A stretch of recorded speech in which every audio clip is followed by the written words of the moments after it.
Indian CA association की तरफ से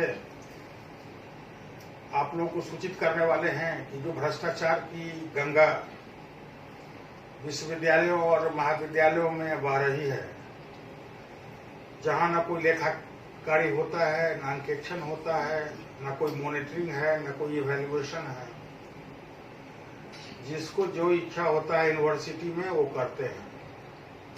कितने वाइस चांसलर पर अंगुली उठी, ये लोग मनमानी करते रहे। तो इस संदर्भ में हम लोगों ने बहुत दिन तक गवर्नर हाउस को लिखा, रिसर्च पेपर भेजा यूनिवर्सिटियों के बारे में, वहां की गतिविधियों के बारे में, लेकिन गवर्नर हाउस में भी कोई जवाब नहीं दिया। 6 साल तक हम लोगों ने माननीय महामहिम राज्यपाल को, जो यूनिवर्सिटी के सर्वसर्वा हैं, उनको हम लोगों ने लिखा, स्पीड पोस्ट दिया, ईमेल दिया, बड़ा पूरा मटेरियल भेजा, लेकिन जब राजभवन से कोई ये नहीं हुआ, कोई जांच या कोई उस पर प्रतिक्रिया नहीं आई, तो बाध्य होकर के हम लोगों ने इसको न्यायालय में लेकर के जाने की बात सोची, क्योंकि पटना हाईकोर्ट में 2000 से ऊपर मामले विश्वविद्यालय और महाविद्यालय से संबंधित लंबित हैं।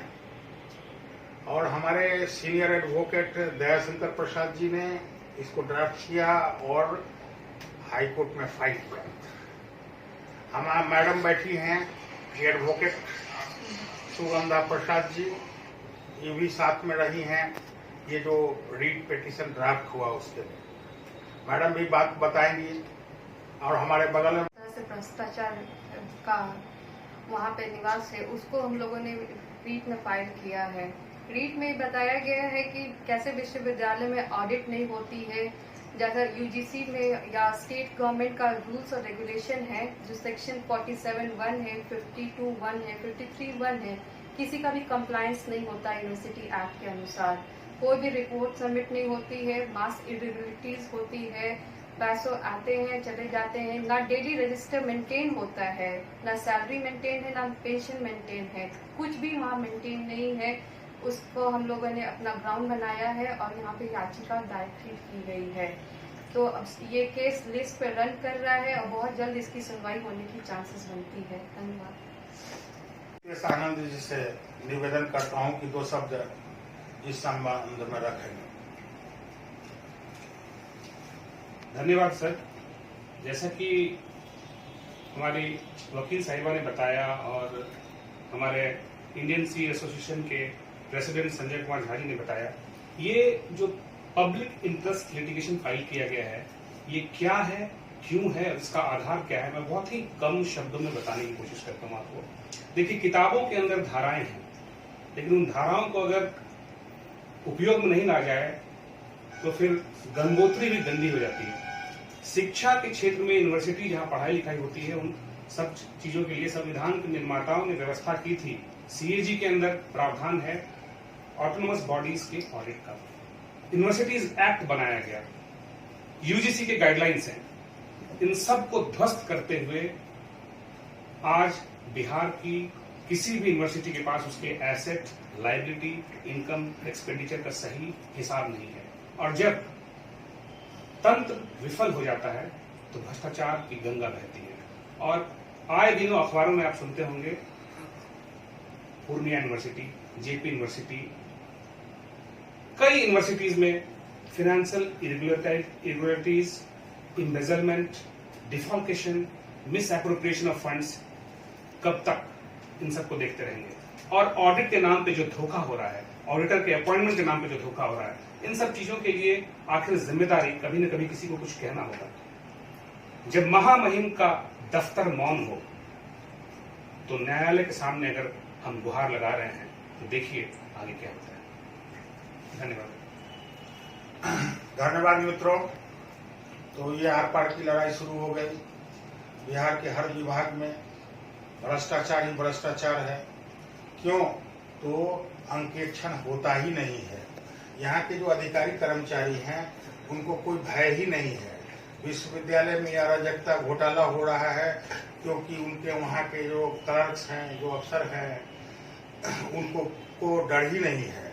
वो एरियर बनना चाहिए 38,000 बना देते हैं, 83,000 का बीच में बंदर बांट कर लेते हैं।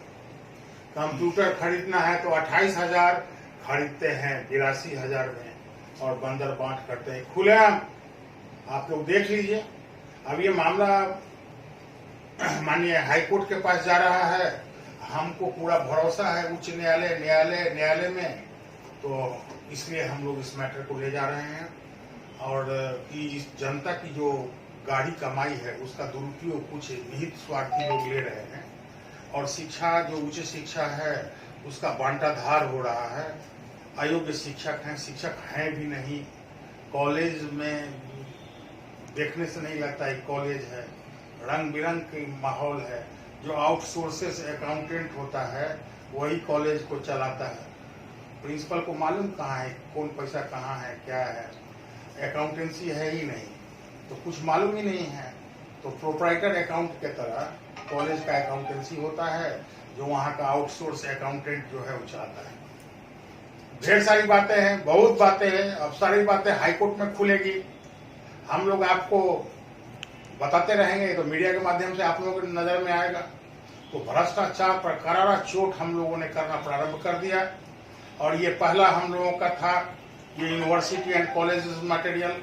अब इसके बाद हम लोग बिहार दलित मिशन में हाथ लगाने जा रहे हैं। बिहार सरकार के एक एक भ्रष्टाचार को एक्सपोज करने के लिए धीरे धीरे सारे विभाग को हम लोग पटना हाईकोर्ट में समर्पित कर देने वाले हैं कि अब माननीय न्यायाधीश गण ही ये फैसला करें कि अंकेक्षक की बहाली कैसे होगी, कौन अंकेक्षक है, कौन दलाल है, कौन क्या चल रहा है। हर फील्ड में बेईमानी है, तो हम लोग इसको दूध का दूध और पानी का पानी करने का प्रयास करेंगे। धन्यवाद।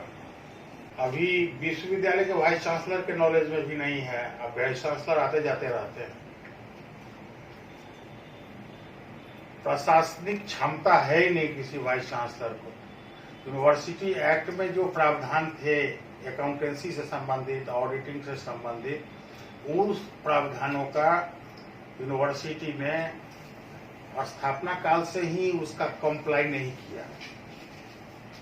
ये सब बात हाईकोर्ट में खुलेगी।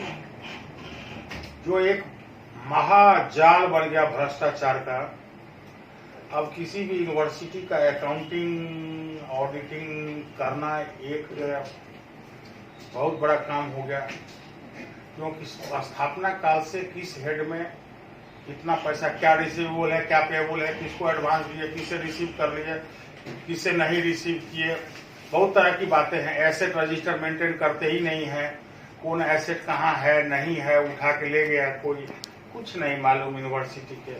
यूजीसी का फंड आया, फंड यूटिलाइज नहीं हुआ। जेपी यूनिवर्सिटी में मास्क लगा, वो ये सोलर प्लेट वगैरह लगा, लेकिन जला नहीं। इस तरह के बंदर बांट किए गए यूजीसी फंड को, केंद्र सरकार के फंड को। बिहार सरकार जो वेतन आदि के लिए पैसा देती है, जो मुख्य वही खर्चा है, उसमें अब मनमानी है, कौन कितना वेतन बना लिया, एरियर अपने हिसाब से बंदर बांट करते हैं। तो हर अकाउंट में, हर अकाउंट हेड में गलतियां ही गलतियां मिलेगी। इसलिए हम लोग जब सफल नहीं हो पाए माननीय महामहिम राज्यपाल को समझाने में, तब हम लोग बाध्य होकर के पटना हाईकोर्ट के शरण में गए। अब मैं निवेदन करूंगा एडवोकेट मैडम सुगंधा प्रसाद जी से, वो रीट फाइल की हैं, वो कुछ दो शब्द बता दें। जैसा कि